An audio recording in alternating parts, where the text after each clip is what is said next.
Mike and Martin have asked Chris and I to talk a little bit about what this means for the iStruct-E.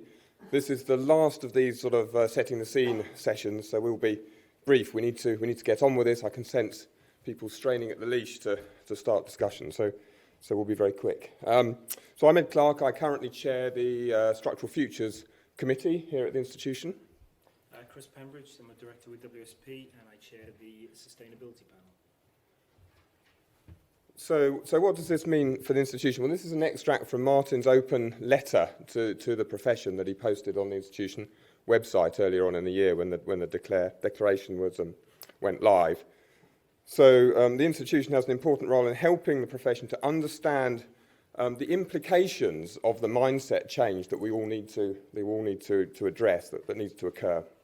And the institution also has a role in bringing together best practice, hence, today is the start of that, I suppose, and providing practical and technical guidance to the structural engineering community. So that's what the institution sets out to do, but how is it going to do that? And in order to answer that question, I think it's worth understanding a little bit about how the institution is structured. So it's a bit like this.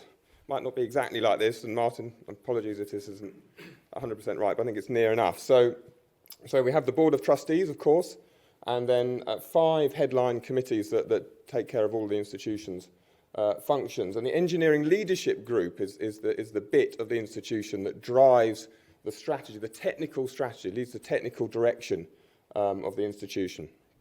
And underneath that, there are a number of subcommittees, panels, working groups, and so on.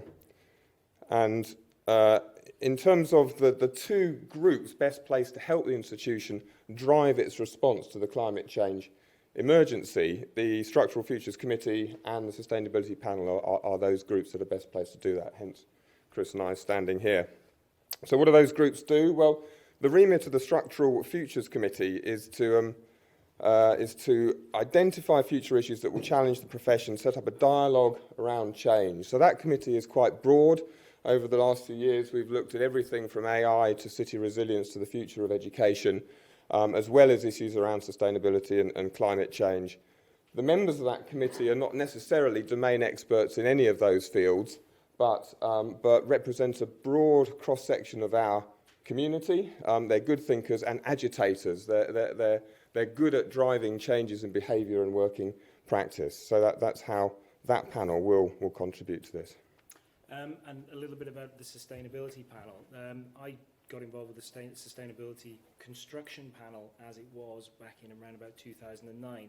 And at that point, it was concentrated on the book about embodied carbon in different materials that was published around that time.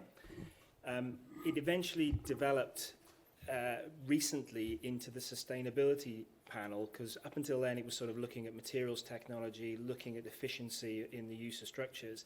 And then it became the Sustainability Panel in recognition of the social economical effects of sustainable construction.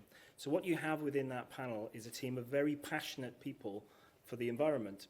But the one frustration for the Sustainability Panel is getting it out there, the degree of passion that we have. So we welcomed as a Sustainability Panel basically all of the declarations by the UN, government, all of the various, this is now war, this is now emergency. We are in that war scenario against the environment. Extinction Rebellion, it's all come to the top of the pile, really. So basically, we at the direction, the Sustainable Futures Panel and the Sustainability Panel came together on the 9th of September. And we held a meeting to look at how we can support the institution and drive it through, instigated by Mike, on behalf of the board following their meeting about sustainable development goals. So we had the meeting on the 9th of September. We looked at what would we recommend that the climate emergency response should look like, what should it be a component of, and how do we go about it. So out of that meeting and in discussion with Mike, we've come up with the idea of a climate emergency task force.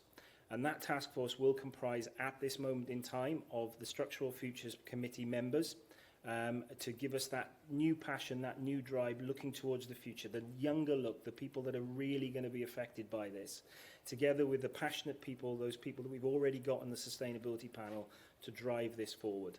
That Climate Emergency Task Force is going to report directly into the Engineering Leadership Group. I'm not sure about the leadership at the moment. Is that out there? We think I'm going to chair. We think Mike's going to chair that, so that's the way it's going to be driven forward into the future. But more importantly, it can't just stick at this as the Sustainable Futures Group and the Sustainability Group. We want other people to help us drive this, and that's what we're all here today. We want you to give us the actions and the priorities that we think we can drive as a group of people. And I'd just add that in addition to the Climate Emergency Task Force, we also, the board have been looking at the Sustainability Development Goals and the way forward, and understand that Matt Bayat will be leading that initiative to answer the Sustainability Development Goals. So very much the Climate Emergency Task Force will feed into those Sustainability Development Goals. And I'd like to add that as well as kind of trying to extract your ideas as to what this group of people should do today, you know, we want also volunteers from this group to join the task force if you're interested and help move that forward.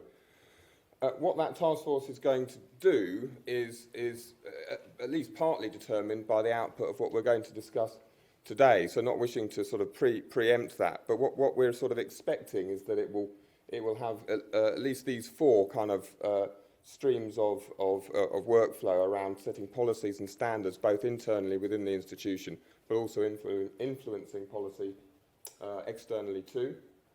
Publications, upskilling, playing a role in helping to provide that technical guidance, raising that awareness, raising all of the boats in terms of our community's base level of understanding and knowledge.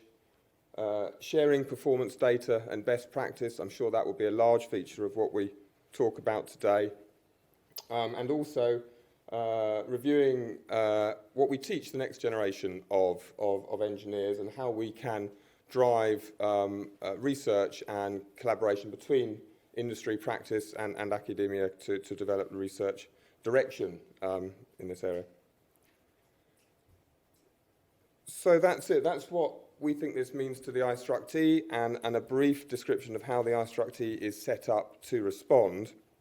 But what specifically do we want to get out of today? Mike's already sort of run through the agenda. Well, as I said, this is the end of the intro in a way.